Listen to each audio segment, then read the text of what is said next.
ನೋಡ್ರಿ ಇಲ್ಲಿ ಜೋಳದ ಹಿಟ್ಟು ತೊಗೊಂಡಿನಿ, ಒಂದಿಷ್ಟು ಜೋಳದ ಹಿಟ್ಟು ತೊಗೊಂಡಿದ್ದೀನಿ. ಇದಕ್ಕೆ ಒಂದಿಷ್ಟು ರಾಗಿ ಹಿಟ್ಟು ಮಿಕ್ಸ್ ಮಾಡ್ಕೊಳತ್ತೀನಿ. ಗೋಧಿ ಹಿಟ್ಟು ಕೂಡ ಹಾಕೋಬಹುದು. ನಾನಿಲ್ಲಿ ರಾಗಿ ಹಿಟ್ಟು ತಂಪಲ್ವಾ, ಹಾಗಾಗಿ ರಾಗಿ ಹಿಟ್ಟು ಯೂಸ್ ಮಾಡ್ಕೊಳತ್ತೀನಿ. ಎರಡೂ ಈ ರೀತಿ ಮಿಕ್ಸ್ ಮಾಡ್ಕೋತೀನಿ.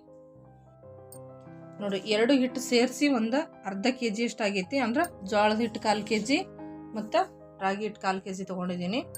ಮತ್ತು ಅದಕ್ಕೆ ರುಚಿಗೆ ತಕ್ಕಷ್ಟು ಉಪ್ಪು ಹಾಕೊಳತ್ತೀನಿ. ಉಪ್ಪ ನೋಡ್ಕೊಂಡು ಹಾಕೊಳ್ರಿ, ಮೆಣಸಿನ್ಕಾಯಿ ಜೊತೆಗೆ ಹಾಕ್ಕೊಂಡಿರ್ತೀವಿ. ಹಾಗಾಗಿ ಇಲ್ಲಿ ಮೆಣಸಿನ್ಕಾಯಿ ರುಬ್ಕೊಂಡೆ ನೋಡ್ರಿ. ಹಸಿ ಮೆಣಸಿನ್ಕಾಯಿ, ಕರಿಬೇವು, ಕೊತ್ತಂಬರಿ, ಜೀರಿಗೆ, ಮೆಣಸಿನ್ಕಾಯಿ ಎಲ್ಲ ಹಾಕ್ಕೊಂಡು ಇದು ರುಬ್ಕೊಂಡಿದ್ದೀನಿ. ಮೆಣಸಿನ್ಕಾಯಿ ಹಾಕೊಳತ್ತೀನಿ ರುಬ್ಬಿರೋವಂಥದ್ದು. ಇದಕ್ಕೆ ದಪಾಟಿಗೆ ಸ್ವಲ್ಪ ಖಾರ ಜಾಸ್ತಿ ಆದ್ರೇ ಟೇಸ್ಟು ಚೆನ್ನಾಗಿರ್ತೈತೆ. ಹಾಗೆ ಜೀರಿಗೆ ಹಾಕ್ಕೊಂಡ್ರೆ ಇದ್ರದ್ದು ಟೇಸ್ಟ್ ಘಮ ಸೂಪರ್ ಆಗಿರ್ತೈತೆ. ಹಾಗಾಗಿ ಎಲ್ಲ ಒಟ್ಟಿಗೆ ಹಾಕ್ಕೊಂಡು ಮಿಕ್ಸಿ ಮಾಡ್ಕೊಂಡಿನಿ. ಅದಕ್ಕೆ ಸೌತೆಕಾಯಿ ಹಾಕೊಳತ್ತೀನಿ ನೋಡ್ರಿ. ಈಗ ತುರಿದು ಇಟ್ಕೊಂಡಿರುವಂಥ ಸೌತೆಕಾಯಿನ ಹಾಕೊಳತ್ತೀನಿ. ನಿಮಗೆ ಬೇಕಂದ್ರೆ ಕುಂಬಳಕಾಯಿ ಬರ್ತಲ್ಲ, ಕುಂಬಳಕಾಯಿ, ಸೋರೆಕಾಯಿ ಇದು ಕೂಡ ಹಾಕ್ಕೊಂಡು ಮಾಡ್ಕೋಬೋದು.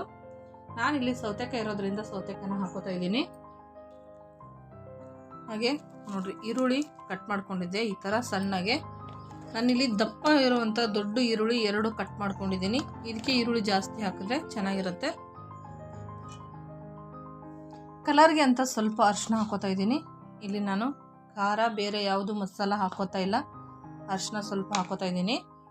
ಇದನ್ನೆಲ್ಲ ಹಾಕ್ಕೊಂಡು ಚೆನ್ನಾಗಿದ್ದು ಮಿಕ್ಸ್ ಮಾಡ್ಕೋಬೇಕು.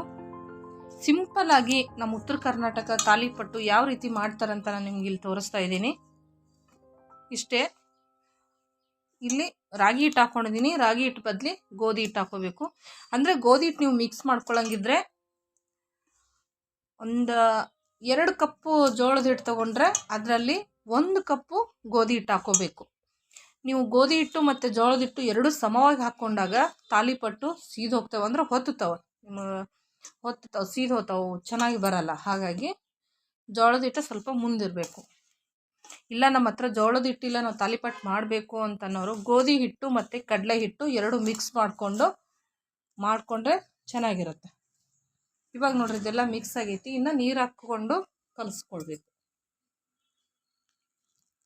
ಸ್ವಲ್ಪ ಸ್ವಲ್ಪ ನೀರು ಹಾಕ್ಕೊಂಡು ಮಿಕ್ಸ್ ಮಾಡ್ಕೊಂಡ್ರಿ ಅಂತ ನೋಡಿ. ಈ ರೀತಿ ಹಿಟ್ಟನ್ನ ಕಲಿಸ್ಕೋಬೇಕು. ಇಷ್ಟು ಗಟ್ಟಿ ಇದ್ರೆ ಸಾಕು. ತಟ್ಟೋಕ್ಕಿಂದ್ರೆ ಈ ಥರ. ಇಲ್ಲ ನಾವು ಹಂಚಲ್ಲೇ ಹಾಕೋಬೇಕು ಅಂತಂದರೆ ಅದನ್ನು ಇನ್ನೊಂದು ಸ್ವಲ್ಪ ತಿಳುವಾಗೆ ಕಲಿಸ್ಕೋಬೇಕು. ಈ ಥರ ನಮಗೆ ಇದು ಒಂದು ಕವರ್ ಮೇಲೆ ಹಾಕಿ ತಟ್ಕೊಳ್ಳೋಕ್ಕೆ ಕರೆಕ್ಟಾಗಿದೆ. ಆಮೇಲೆ ಉಪ್ಪು ಹೇಗಿದೆ ಅಂತ ನೋಡಿಕೊಂಡು ಮತ್ತೆ ನೀವು ಹಾಕ್ಕೊಳ್ಳಿ. ನನಗೆ ಇವಾಗ ನೋಡ್ಕೊಂಡಿದ್ದೀನಿ, ಕರೆಕ್ಟಾಗಿದೆ. ಇವಾಗ ಇದನ್ನು ತಟ್ಟೋಣ. ನೋಡಿ, ತವ ಕಾದಿದೆ, ಅದಕ್ಕೆ ನಾನು ಎಣ್ಣೆ ಹಚ್ಕೊಂಡಿದ್ದೀನಿ. ಇಲ್ಲಿ ನೋಡಿ, ಹಿಟ್ಟು ರೆಡಿಯಾಗಿದೆ. ಈ ಥರ ಒಂದು ಬೌಲಲ್ಲಿ ನೀರು ತೊಗೊಂಡ್ಬಿಟ್ಟು ಕೈ ಎತ್ಕೊಂಡು ನೋಡಿ, ಇದನ್ನು ಈ ಥರ ಹಿಟ್ಟು ತೊಗೋಬೇಕು. ನಾನಿಲ್ಲಿ ಹಂಚಿನ ಮೇಲೆ ಹಾಕಿ ತೋರಿಸ್ತಾ ಇದ್ದೀನಿ. ನಮ್ಮ ಮನೆಯಲ್ಲಿ ಯಾವ ಥರ ರೀತಿ ಮಾಡ್ತಾಯಿದ್ರು ನಮ್ಮಮ್ಮ, ಆ ರೀತಿ ನಾನು ನಿಮಗೆ ಮಾಡಿ ತೋರಿಸ್ತಾ ಇದ್ದೀನಿ ನೋಡಿ. ಮತ್ತೆ ನೀರು ಕೈಗೆ ಅಂಟಿಸ್ಕೊಂಡ್ಬಿಟ್ಟು ಈ ರೀತಿ ಮಾಡ್ಕೋಬೇಕು. ನಾನು ಇದೇ ಥರ ವೆರೈಟಿ ತಾಲಿಪಟ್ಟದ ರೆಸಿಪಿಗಳನ್ನ ಹಾಕಿದ್ದೀನಿ. ನೋಡಿಲ್ಲ ಅಂದರೆ ನೋಡಿ. ನಿಮಗೆ ದಪ್ಪ ಅನಿಸಿದ್ರೆ ನೋಡಿ, ಈ ರೀತಿ ಬರಳಿಂದ ಇದನ್ನು ಸೈಡ್ಗೆ ಎಳ್ಕೊಂಡು ನೋಡಿ ಈ ರೀತಿ ಮಾಡ್ಕೋಬೇಕು. ಈ ಥರ ಹಂಚಿನಲ್ಲಿ ತಟ್ಟಿ ಹಾಕೋದ್ರಿಂದ ತುಂಬಾ ಚೆನ್ನಾಗಿ ಬರುತ್ತೆ. ಇದು ಕವರಲ್ಲಿ ಕೂಡ ಮಾಡ್ಕೋಬೋದು, ಆದರೆ ಹಿಟ್ಟು ಇನ್ನೂ ಗಟ್ಟಿ ಆಗಬೇಕದು. ಹಾಗಾಗಿ ನಾನಿಲ್ಲಿ ನಿಮಗೆ ಡೈರೆಕ್ಟಾಗಿ ತಟ್ಟಿ ತೋರಿಸ್ತಾ ಇದ್ದೀನಿ ಹಂಚು ಮೇಲೆ ನೋಡಿ. ತಿಳುವಾಗೆ ಮಾಡ್ಕೋಬೇಕಂದ್ರೆ ಈ ಥರ ಕೈಗೆ ನೀರು ಹಚ್ಕೊಂಡು ಈ ಥರ ಎಳ್ಕೊಂಡು ಹೋಗಬೇಕು. ನೀರು ಹಚ್ಕೊಂಡಿಲ್ಲ ಅಂದರೆ ಅದು ಹಿಟ್ಟು ಕರೆಕ್ಟಾಗಿ ಬರಲ್ಲ ನಿಮಗೆ ನೋಡಿ. ಮೇಲೆ ಮುಚ್ಚೋದು ಏನು ಬೇಡ, ಇದಕ್ಕೆ ಹಾಗೆ ಇರಲಿ.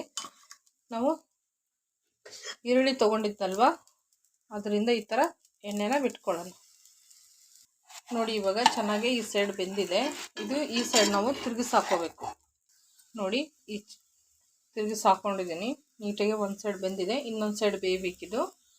ಈ ತಾಲಿಪಟ್ಟು ತಿನ್ನೋಕ್ಕೆ ತುಂಬ ಟೇಸ್ಟ್ ಇರುತ್ತೆ, ತುಂಬಾ ಚೆನ್ನಾಗಿರುತ್ತೆ.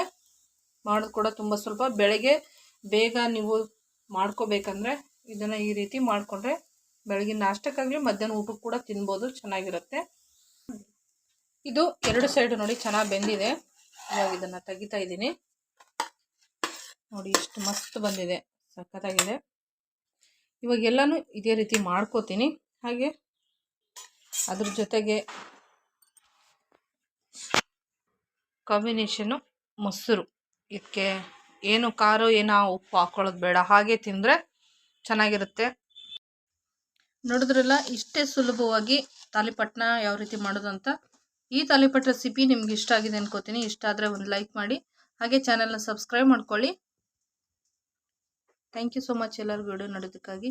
ನಮಸ್ಕಾರ.